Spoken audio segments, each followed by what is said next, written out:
pretty redundant at this point. Why is envy a sin? Why do you say it seems redundant at this point? Because you keep saying the same answer. Every week. Yeah. I know. But luckily, this is the last one. This is. Yeah. So it's the last time you have to hear me say the answer? Until we just talk about some other sin that exists. Right.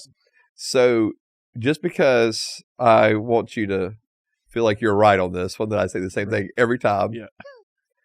I'll say it. Okay. In 1 Corinthians 13, verse 4. I feel like we've read this one before. Yeah, we have.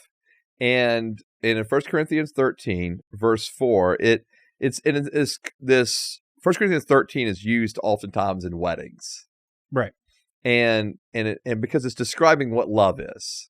And in verse 4, it says, love does not envy. So love does not envy. So in other words, if I am loving others well, I will not envy them.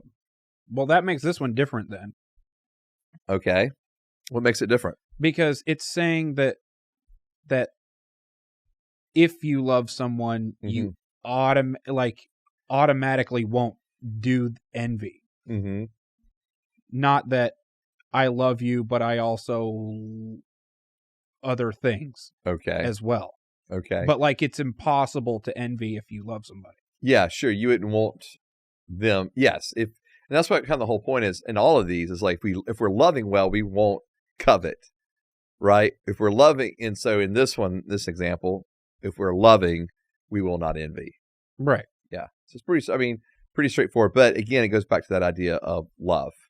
And so in the sense of if we're loving God and we're loving others, we will not, like, if you were doing those things, if we were loving God and loving others, like if we were doing that all the time, we wouldn't sin.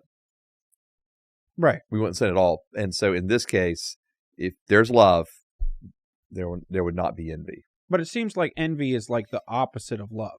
Well, in some ways, like because directly the opposite of actual love. Instead of if I do this to you, I'm not loving. Sure. But no, like you couldn't have loved me ever if you, not ever, but like in that moment at least. Yeah. Sure. No, there's no way Yeah. you could love me and take from me. Right.